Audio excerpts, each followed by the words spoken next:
میں خود جا کر کروں گا۔ وہ بوڑھا بزرگ کہنے لگا، حضور آپ میری خاطر اس چھوٹے سے گاؤں میں اپنا قیمتی وقت نکال کر کیسے جائیں گے؟ تو سلطان نے کہا کہ رعایا کا کوئی بھی مسئلہ سلطان کا اپنا مسئلہ ہوتا ہے اور اپنے مسئلے کو سلجھانے کے لیے ایک سلطان کو ہی وقت نکالنا پڑتا ہے۔ سلطان صلاح الدین ایوبی رحمۃ اللہ علیہ نے اپنے سپاہیوں کا دستہ تیار کیا اور اس بوڑھے بزرگ کو گھوڑے پر بٹھا کر اس کے گاؤں میں پہنچ گئے۔ سلطان صلاح الدین ایوبی رحمۃ اللہ علیہ کو گاؤں میں پہنچتے پہنچتے 2 دن لگ گئے۔ آخری دن تھا۔ اگلی صبح اس لڑکی کو گاؤں والوں نے گھونگھٹ میں بٹھا کر اس حجرے میں بٹھانا تھا تاکہ اس لڑکی کو 10 دن کے لیے اس حجرے میں بٹھا کر اس کی پاک دامنی کو معلوم کیا جائے۔ سلطان صلاح الدین ایوبی رحمۃ اللہ علیہ جب اس گاؤں کے قریب پہنچے تو سلطان نے اپنے سپاہیوں کو حکم دیا کہ تم اس بوڑھے بزرگ کے ساتھ اس کی جھونپڑی میں خفیہ طریقے سے داخل ہو جاؤ اور اس بوڑھے بزرگ کو کہا جا کر معلوم کرو تمہاری بیٹی اس وقت کہاں موجود ہے۔ وہ بوڑھا لوہار دوڑتا ہوا اپنے گھر میں گیا تو اس کی بیٹی اپنے کمرے میں دلہن کے لباس میں گھونگھٹ پہنے بیٹھی ہوئی تھی اور بری طرح رو رہی تھی۔ وہ بوڑھا بزرگ اسی وقت سلطان کے پاس آیا اور جا کر بتایا، حضور میری بیٹی فلاں جگہ پر دلہن کے لباس میں تیار بیٹھی ہے، تھوڑی دیر میں چودھری صاحب کے آدمی اس کو لے کر اس حجرے کی طرف روانہ ہو جائیں گے۔ سلطان صلاح الدین ایوبی رحمۃ اللہ علیہ نے اسی وقت اپنا لباس تبدیل کیا اور جا کر اس بوڑھے بزرگ کی بیٹی کی جگہ گھونگھٹ میں بیٹھ گئے اور اس کی بیٹی کو کہا کہ اس بات کی خبر کسی کو نہ لگے کہ تمہاری جگہ اس حجرے میں بیٹھنے کے لیے میں بیٹھ گیا ہوں۔ یہ سن کر وہ لڑکی بڑی خوش ہو گئی۔ سلطان صلاح الدین ایوبی رحمۃ اللہ علیہ اب اس لڑکی کی جگہ حجرے میں ان لوگوں کے ساتھ چل پڑے۔ چودھری کے آدمی کو پتہ نہیں چلا کہ اس گھونگھٹ میں اس کمار کی بیٹی یا اور کوئی وہ ڈولی لے کر اس حجرے میں پہنچ گئے۔ ڈولی کو اندر رکھا اور باہر سے اس کمرے کو بند کرنے کے بعد گاؤں والے واپس آ گئے۔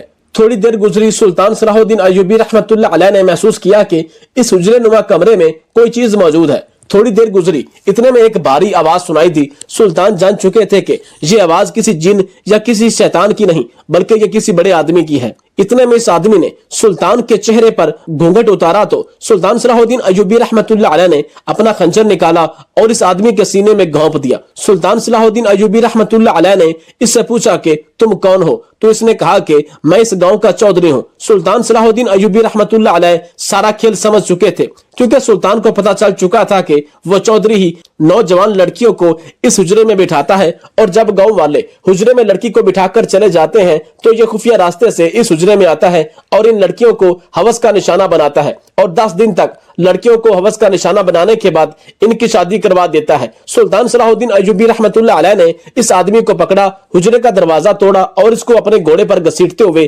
گاؤں میں لے گئے اور جا کر گاؤں والوں کو ساری بات تفصیل سے بتائی اور کہا، اے لوگو، اب تم جہالت سے باہر آ جاؤ۔ اتنے سالوں سے چودھری تمہیں بے وقوف بنا رہا تھا اور گاؤں والوں کی عزت کے ساتھ کھیلتا رہا۔ جب تم اپنی بیٹیوں کو اس حجرے میں بٹھا کر واپس آتے ہو تو یہ خفیہ طریقے سے اس حجرے میں چلا جاتا ہے اور 10 دن تک ان کی عزت کے ساتھ کھیلتا ہے، لیکن وہ لڑکیاں اپنی عزت کی ڈر کی وجہ سے کسی کو نہیں بتاتی، اور گاؤں والے سمجھتے ہیں کہ وہ لڑکیاں پاک دامن ہیں، لہٰذا کبھی کسی حجرے میں بٹھانے سے کسی کے کردار کا پتہ نہیں چلتا۔ جب گاؤں والوں نے یہ سنا تو انہوں نے سلطان صلاح الدین ایوبی رحمۃ اللہ علیہ کو درخواست دی کہ حضور آپ اس چودھری کو گاؤں کے چوراہے پر باندھ دیں، گاؤں کا ہر ایک آدمی اس کو ایک ایک کوڑا مارے گا اور اس کے جسم سے اترنے والا گوشت ہم بھیڑیوں کو کھلائیں گے تاکہ اس کو دیکھ کر گاؤں میں مزید کسی میں ایسا کرنے کی جرت نہ ہو۔ سلطان صلاح الدین ایوبی رحمۃ اللہ علیہ نے کہا، بے شک ہمارے اسلام میں سزا کا تعین کیا گیا ہے لیکن ظلم کا نہیں، لہٰذا اس چودھری کو بے گناہ لڑکیوں کے ساتھ زنا کرنے کے جرم میں